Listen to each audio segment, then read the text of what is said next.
So another perk of directing Finding Our Way this year was finding my way to the work of some writers unknown to me beforehand. I had no knowledge of Kristen Case before embarking on this year's project. She's a wonderful poet and above all a scholar who digs deep into the works of Henry David Thoreau. I love what she wrote a number of years ago about her favorite topic. Rereading Walden taught me in the starkest way imaginable that books fill a basic human need. They store the words of the dead so that we can find them when we most need them. This function is as vital as air, as vital as water. So now we'll hear how she finds words when she needs them. Please welcome Kristen Case.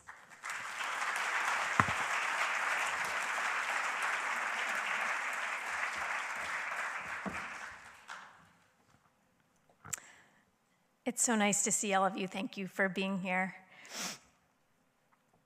When I was in high school, I had an English teacher who required us each week to do a line-by-line close reading of a poem in a little blue exam book, paying attention to everything from diction to sound to line breaks, and deriving through this careful study some sense of the meaning of a poem.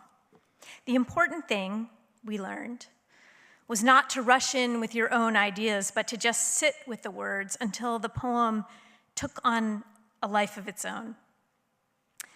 Part of what we were learning was a kind of faith that patience with the words was enough, that an understanding that if you tried too much, you'd miss it completely.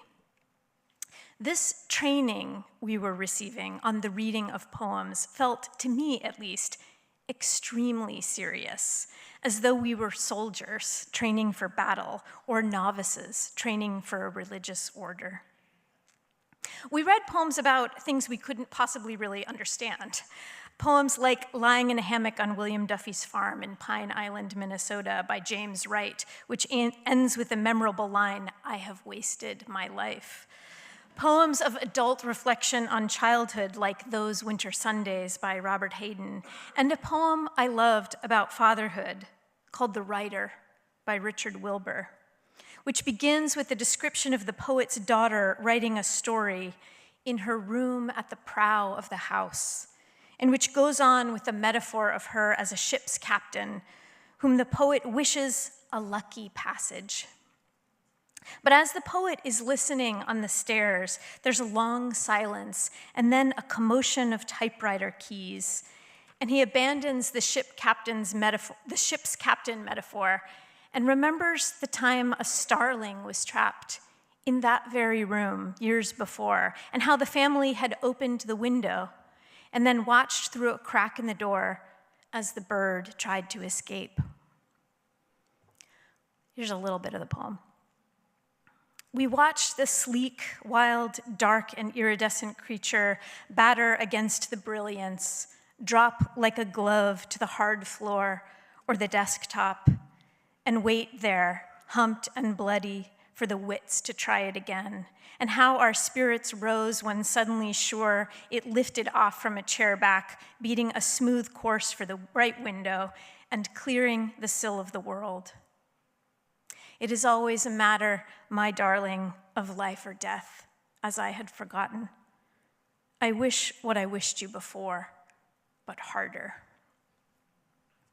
My favorite thing about the poem is the way that the daughter corrects the father, presumably without even knowing that he's there, the very intensity of her silence and her typing, making clear to him that he had the image all wrong, that he had to rewrite the poem right in the middle of it to do justice to her endeavor.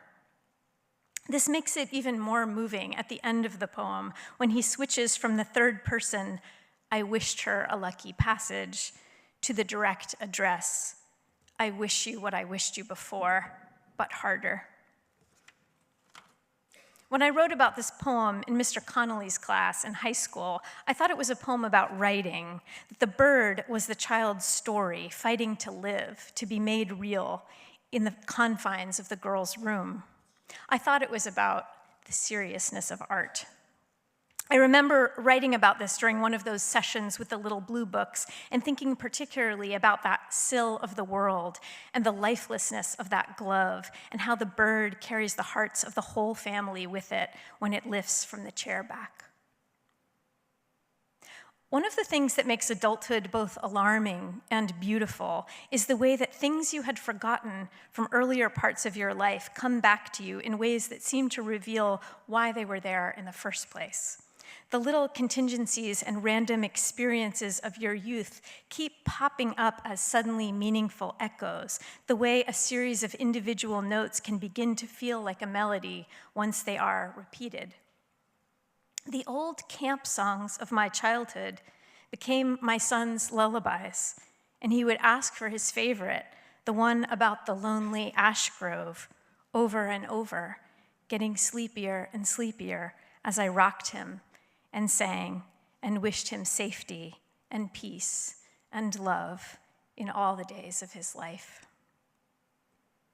Last week, this same son, now 16, was upset about something that happened that day at school.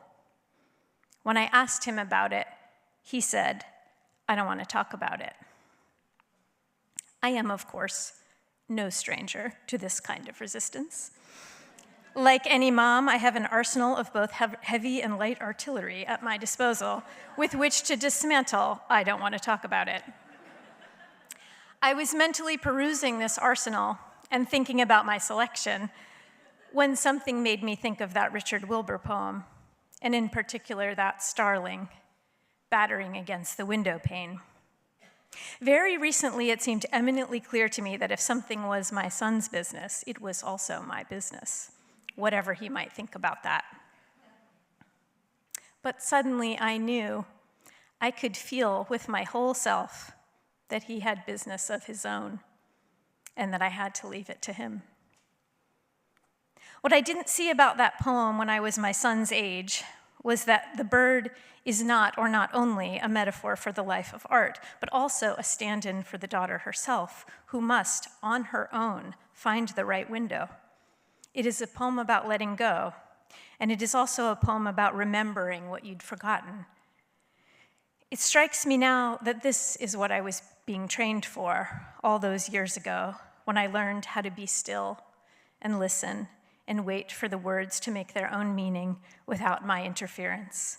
This quiet standing on the steps, this looking through the crack in the door while your child lifts himself off the ground to clear the sill of the world.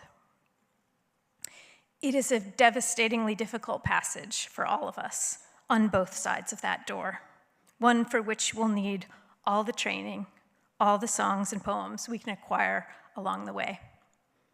It is always a matter, my darling, of life and death, as I had forgotten. I wish what I wished you before, but harder. Thank you.